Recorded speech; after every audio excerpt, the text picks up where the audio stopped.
Welcome to TradeTheNBI.com. This is John's reports for the 3rd of July, right before the holiday. And, well, you can see we made it all the way down to the 50% right there. Just a fraction above 98.50 for the low. The 95.50 was the full 50%.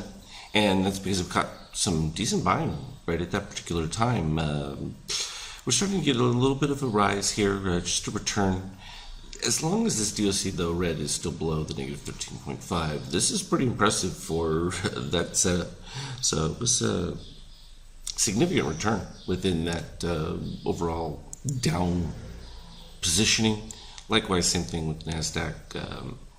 There's a variety of things you can make up for why it was what it was as far as the dip and even the turnaround, but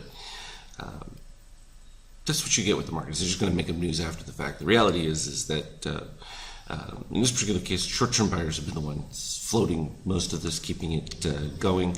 We're starting to see a little bit of turn in midterm buyers here for the NASDAQ. And the NASDAQ clearly has not been the weak element in the market. It's been what's been sustaining it. The euro fluctuation continues. No change.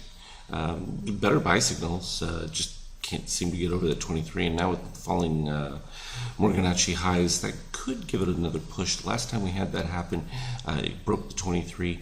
That may be enough to get it right outside of that range. Still hasn't produced anything. And this is the turmoil that's going on within Europe.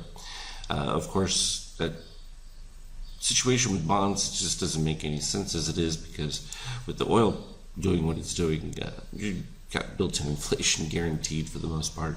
So little counter trades to what logic says, and that's exactly how markets work. They trade counter to the conventional wisdom, and it works beautifully.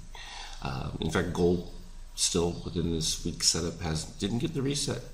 Again, that's a power. You gotta watch that orange. If it doesn't dip below, you tend to just get very soft, weak setups. The fact that it's improved now, made a lower low on the higher extremes, helpful. Just needs now to turn up and have shakeout. And the reality is you're going to get a rise up of the shakeout, and it's that next one.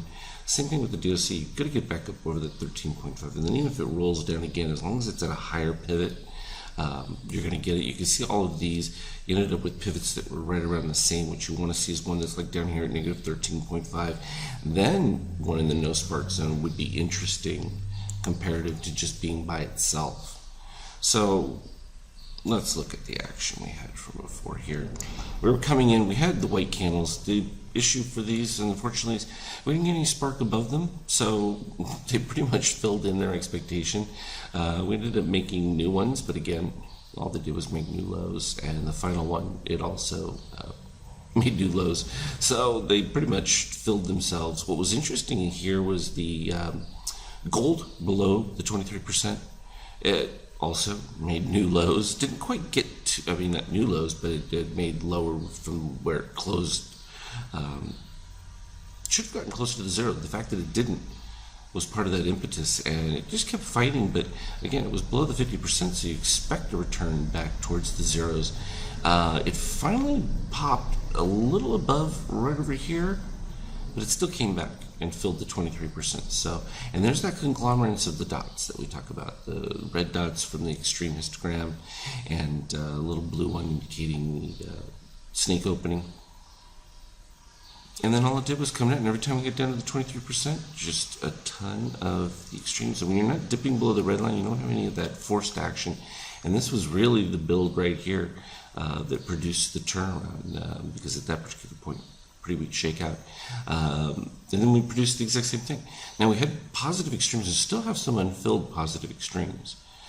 In this particular case, this one right down here at the bottom, which is all the way back at 0850, another one at 1250. The other ones got filled in here on this dip that came right back around, filled in the other breakout move. We talked about this after the blue. Sometimes you get a little bit of a rise, but it usually fills itself back in. And then gold candle above 50%.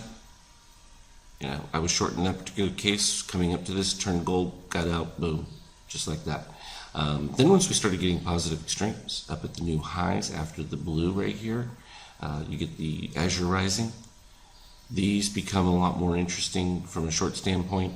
Target range, a couple of ones. The low here at 2025, and then even deeper.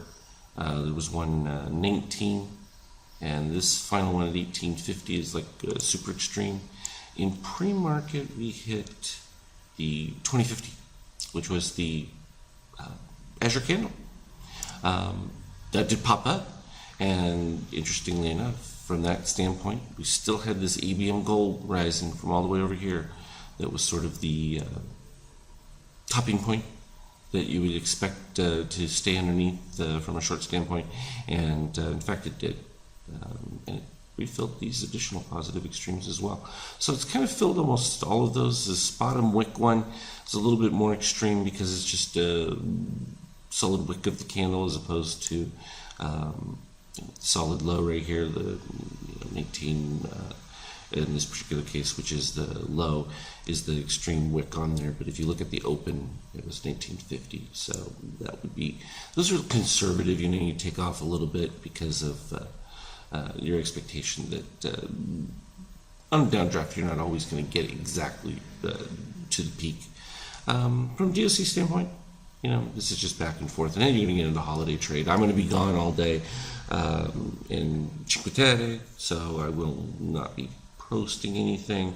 But if I make it back before the market closes, I come in the late train, I think it'll be right near the close. It'll be interesting to see how things turned out on it. But as always, trade well, and we'll talk again later.